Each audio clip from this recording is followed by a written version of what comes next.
Hi, drug addiction. We're talking about drug addiction. This is also called substance abuse disorder. It's a disease that affects a person's brain behavior and leads to an inability to control the use of legal or illegal drugs or prescribed medicine. Worse is if you buy it from the counter. Marijuana and nicotine are also considered drugs, and alcohol is number one. When you're addicted, you may continue using the drug despite of the harm it causes.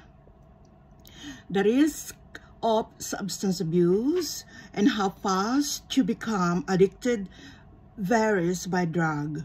It changes. Some drugs, such as opioid painkillers, have higher risk and cause addiction more quickly than others. Follow for more.